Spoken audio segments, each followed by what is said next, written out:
6 గ్రామీణ నియోజకవర్గాలకు అట్లాగే మన దక్షిణ పశ్చిమ నల్లగొండలో సౌత్ వెస్ట్ నల్లగొండలో మునుగోడు దేవరకొండ కొంత నల్లగొండ నియోజకవర్గం కొంత నాగార్జున సాగర్ నియోజకవర్గానికి లాభమయ్యే విధంగా దిండి ప్రాజెక్టును కూడా అక్కడ తీసుకున్న నీళ్లతోనే ఎట్లా మేము ప్రయత్నం చేసినాం, ఎట్లా 90% పనులు పూర్తయినాయి, ఎట్లా 10% ఈ 2 ఏళ్లుగా అసలు పని చేయకుండా పండబెట్టినరు.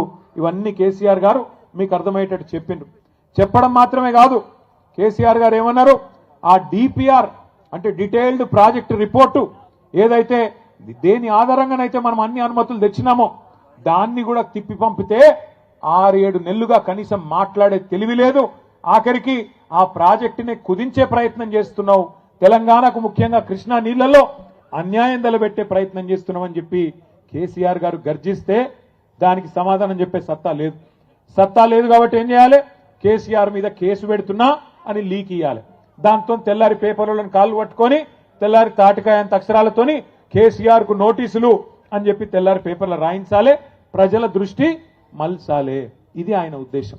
6 గ్యారెంటీల గురించి ఎవరు మాట్లాడొద్దు, రైతు బంధు గురించి ఎవరు మాట్లాడొద్దు, రైతు కూలీలకు నెలకు ఇస్తానన్న 1000 రూపాయలు ఇందిరమ్మ ఆత్మీయ భరోసా అని బిల్డప్ ఏదైతే ఇచ్చిండో, లక్షలాది మంది రైతు కూలీలు ఏదైతే ఎదురు చూస్తున్నారో దాని గురించి మాట్లాడొద్దు. 22 లక్షల మంది కౌలు రైతులకు ఇస్తానన్న రైతు బంధు ఎందుకు బంద్ అయింది అని చెప్పి కౌలు రైతులు అడగొద్దు. తులం బంగారం ఏమైంది నాయనా అని ఆడబిడ్డలు అడగొద్దు. అట్లాగే బతుకమ్మ చీర ఏమైంది అని మహిళలు ఎవరు అడగొద్దు. నెలకి ఇస్తానన్న 2,500 ఏమైంది అని గుర్తు చేయొద్దు. 4,000 పింఛన్ అంటివి ఏడవాయరా నాయనా అని పెద్ద మనుషులు అడగొద్దు. ఇస్తానన్న 2 లక్షల ఉద్యోగాలు ఏవి అని పిల్లలు అడగొద్దు. మాకు స్కూటీలు ఇస్తానంటివి ఏవి అని ఆడపిల్లలు అడగొద్దు. అట్లాగే నిరుద్యోగ భృతి అంటివి 4,000 అదెక్కడా అని పిల్లలు అడగొద్దు.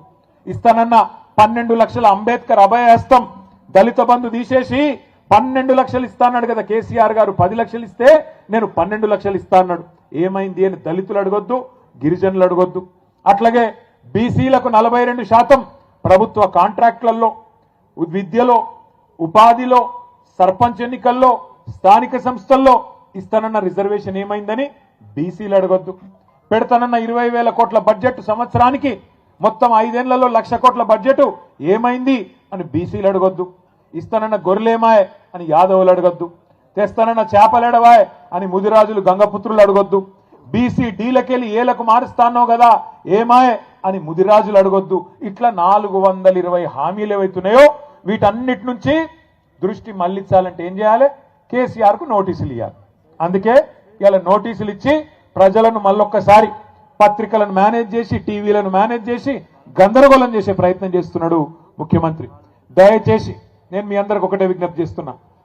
మహాభారతంలో చెప్తారు, అర్జునుడు విలువిద్య నేర్చుకునేటప్పుడు ఒకటే మాట చెప్తారట వాళ్ళ గురువు గారు ద్రోణాచార్యుడు. ఏమని, నీ మొత్తం దృష్టి చిలుక కన్ను మీదనే ఉండాలి, కొడితే చిలుక కన్నునే కొట్టాలి తప్ప ఇంకేది కనబడద్దు. చెట్టు కనబడద్దు, చెట్టు మీద ఉన్న దానికి ఉన్న మరి కొమ్మలు కనబడద్దు, కొమ్మ చుట్టూ ఉన్న ఆకులు కనబడద్దు, ఏది కనబడద్దు. ఆ చెట్టు మీద కూర్చున్న చిలుక కన్నుకే కొట్టాలని చెప్పి తదేక దీక్షతోని దృష్టి పెట్టి కొట్టుమనేదైతే చెప్తాడో మన కేసీఆర్ గారు కూడా మీకు అదే చెప్పమని చెప్పిండు నల్లగొండలో.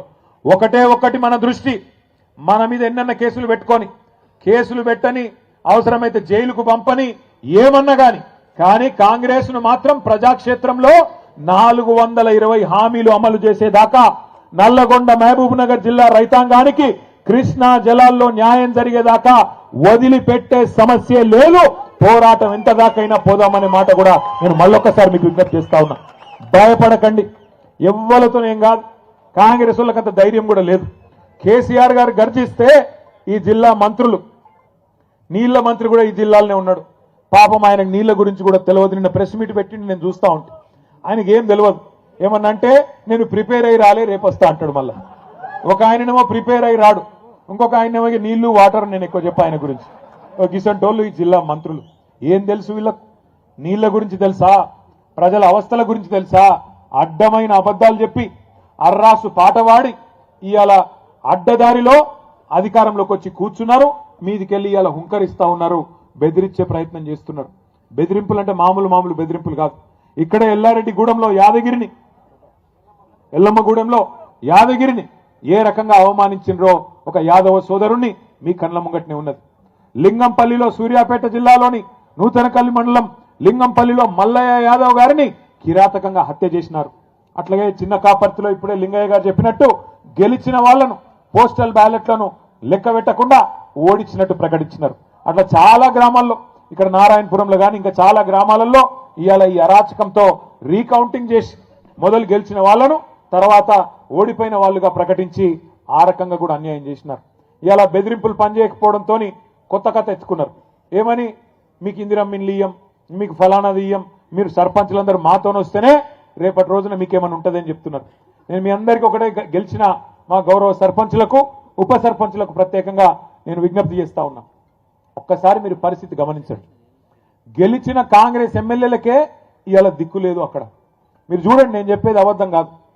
ఒక ఎమ్మెల్యే గారు, కాంగ్రెస్ ఎమ్మెల్యే నిజామాబాద్ జిల్లాలో, కామారెడ్డి జిల్లాలో, ఇక రేవంత్ రెడ్డి గారు నిధులు ఇస్తలేడు అభివృద్ధికి అని చెప్పి ప్రపంచ బ్యాంకుకు ఉత్తరం రాసిండు. ఆయన, అయ్యా నాకు ఒక 100 కోట్లు ఇవ్వండి,